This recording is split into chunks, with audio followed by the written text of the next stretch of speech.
Thank you so much. It's very hard to follow on that talk, so I'm going to do my best here. Well, I graduated from A&M 2015. My first business was in 2014 when I was still a student. Since then, my wife and I actually started and ran about 13 companies. Many of them failed, but some succeeded. The one that really made the most was an app called Mudarris, which in Arabic means teacher.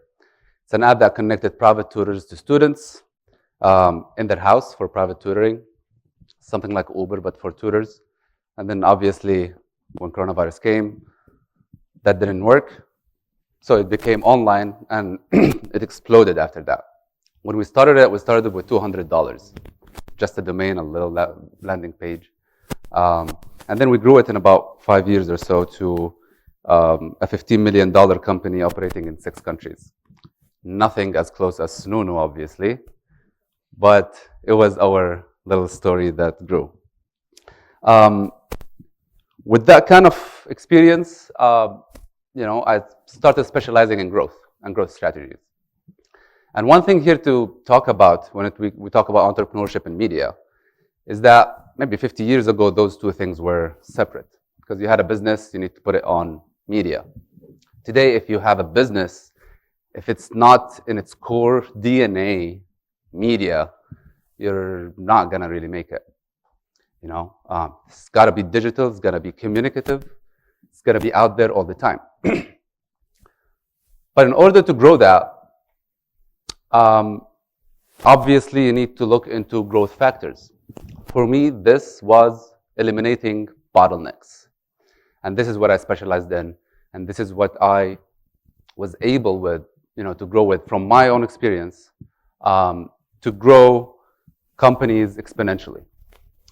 So I always, when I take over companies or when I build some, I look into what is the thing that's going to make me grow as fast as possible, as sustainably as possible.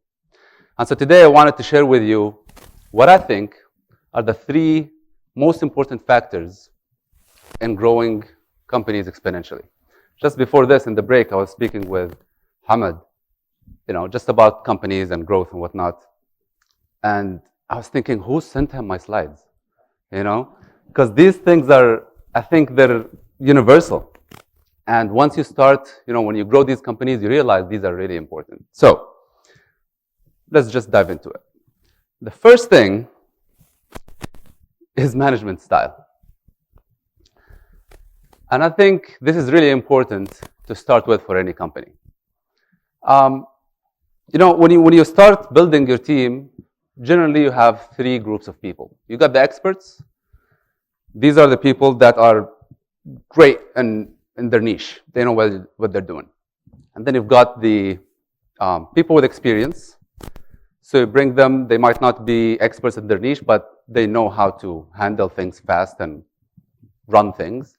And then you've got the newbies, the people who just graduated, a few years experience. You cannot micromanage the experts. The experts are there to teach you as a leader what to do. You learn from them, you give them the space to do what they're best at. The people with the experience, you're there for really maybe crisis management, but you cannot micromanage these people. These people are there for a reason. They need to take the things that have to have a lot of decisions away from your table. And when it comes to big decisions, it comes back to you. But these are the people that you cannot stay on their way. And then you've got the newbies. And I think this is an important piece in any organization because they do need mentorship. You learn a lot when you mentor them. But having somebody come usually with no experience gives that X factor of innovation. Because sometimes experience gets people really good at one thing or a few things. So they see things from specific doors. And new people with no experience, sometimes see something and they think it's normal, but it's something that nobody really thought of in the room. These people, I think it's best to mentor them, but again, you cannot micromanage them. So I guess you see the point behind these things. Growth is always crippled by micromanagement. You want to grow fast, you've got to people just speed up. You've got to get away from their way. Then we go to the second factor, which is really, a little bit of knowledge goes a long way. I think this is kind of known. It's not a big deal. But what I mean here is quality of decisions.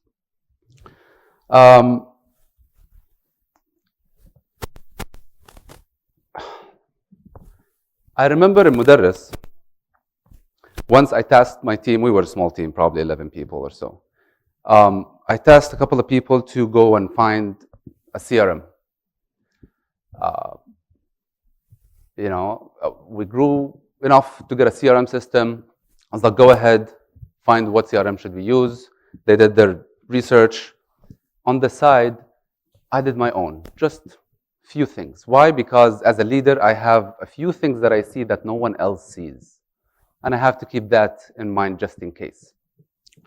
These people came back to me. They had the presentation.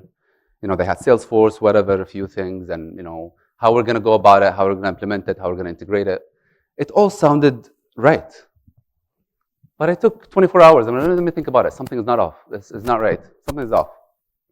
So the next day I came in and I told them, here's my decision. We're not going to take any of them. We're going to build their own. And the reason I said that, because I'm looking always at the next 5 years, right? I'm looking into what is this going to look like? Although everything that they brought in the table, it actually, gets the goal done. But there are a few things they don't see, I see as a leader. So I have to be always on top of things. I owe it to my organization to be on top of things. Whether it's new technologies, AI, blockchain, whether it's new ways of management, whether, in Qatar Living, I had to look into, because we're a big team, I had to look into ways of how Amazon handles internal team meetings. Because you have to be effective, fast, and efficient in these team meetings. And you got to update all these things at all the time. And so when we actually built it, we built a CRM into our platform itself, had a lot less features than Salesforce or any of these platforms, but it did one goal that I was always looking for the next 5 years, which was growth. Because this CRM always looked into the behavior of the users within the platform, and on its own, just categorize people of hot leads, cold leads, how can you convert more people, and who are they?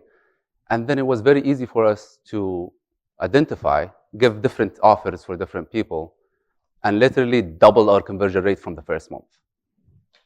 So making sure that you just spend some time reading, because as a CEO or as a leader, you don't do a lot of things with your hands. A lot of, you hire people to do the work, the dirty work. You just are the pretty face of the brand, probably.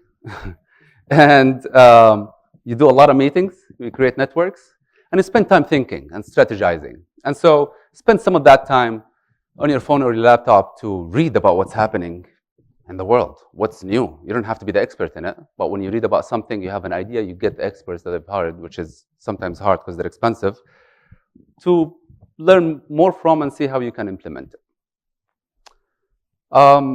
This takes me to the third and final factor of eliminating bottlenecks. And from my experience, these three things have to happen simultaneously. If one of them fails, it's really hard to grow companies exponentially. And it is failures. Well, this is the goal of the second one. So it's failures, and accepting them is very, very important. We've heard this a lot. Mr. Hamad here also spoke about it.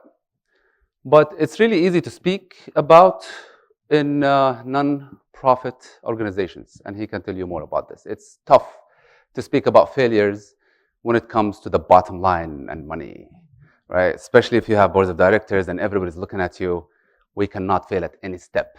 We have to be making money all the time. So what does that mean?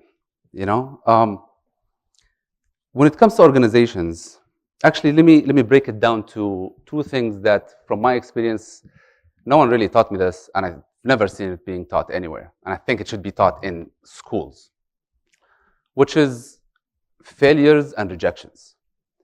And not maybe failures on a personal level, easier, because what are you going to do? You're going to fire yourself, and so you can accept them.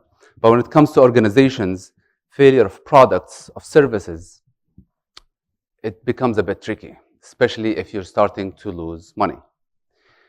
And I found out throughout my, the last decade that it was, with time, it was easier to actually accept failures, motivate people to, okay, make failures. Let's see what happens when you make mistakes. You actually grow. But then it was rejections. I remember the third round, one of the rounds with Mudarris when we were raising money, I met over 100 investors as well from different countries that said no, only for 3 people to say yes afterwards. It was like 7-8 months. I don't know, by investor number 50 or 60, I became numb to rejections. It was very hard to just go in, leave the meeting like 5 minutes after the meeting, and you already have the rejection email. You feel that people just didn't really believe in me. They just supported me. Now, when it's to the real world, people are saying no. But then at investor number 50 or 60, it was just completely numb. I go into the meeting, I'm expecting that rejection. Thank you, next. That was a song, I think. And it's really important to normalize these things. When it comes to organizations, it's important to normalize it for your team because, number one, it improves communication. Your team feels easy to come and tell you they made a mistake, so you can fix it fast together.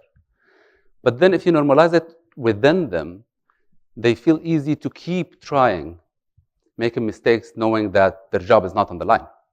So then they try again.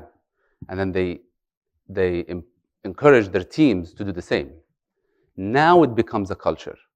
And there is no innovation without that kind of feedback loop of mistakes. You've got to almost celebrate mistakes. You've got to push people to try. Because if you're not making mistakes, you're not trying enough. And if you're making mistakes and we're losing money, I'll deal with the board of directors, not you guys. Don't worry about it. And I think one of the best examples of this is SpaceX. They had 10 years of failures, big fireballs in the sky, literally the hundreds of millions of dollars burning in front of everyone. If you were an investor of SpaceX, that hurt. But the idea of it is that you keep trying. 2 weeks back, they had their best retrieval of the booster, probably for the first time, I think. It was for the first time, October 13th, where now, not only they'll be, because of it, it's a new technology, they'll be profitable in billions of dollars. It's a long-term vision, not short-term vision. But also literally changed, the course of humanity, of how we use rockets.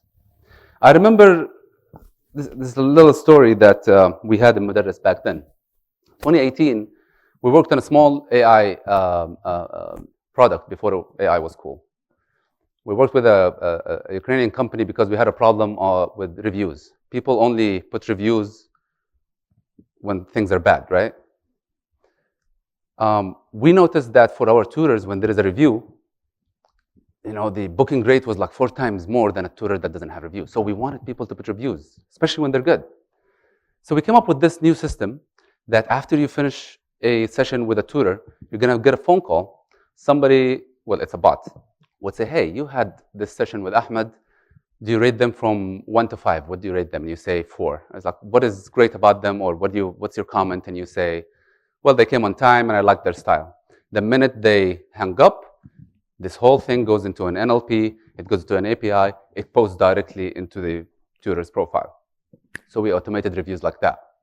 Guess what? We had 97% failure rate. Why? Because no one was ready to speak to a bot. The minute they received the bot, they just hung up.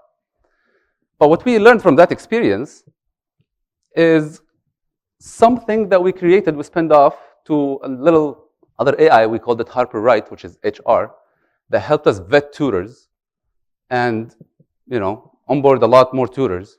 So we went from that year from 115, 114 tutors to 8,000 tutors in 1 year. The year after it, we reached 20,000.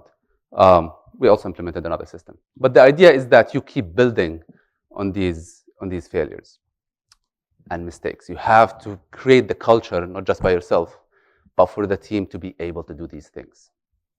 And so the lesson here really is, if you're not making mistakes, you're not innovating. If you're not innovating, you're not going to sustainably and exponentially grow. So I guess I'll leave you here with the 3 things that, from my experience, I believe are very, very essential to make sure that you have companies grow fast and big, which is make sure that you don't micromanage, you lead rather than manage, that you always stay knowledgeable on what's next so you can keep building for the future, and failures and rejections, embrace them, love them, take them out to dinner. Just make sure you're okay with them. And I'll end my talk with these. Thank you so much.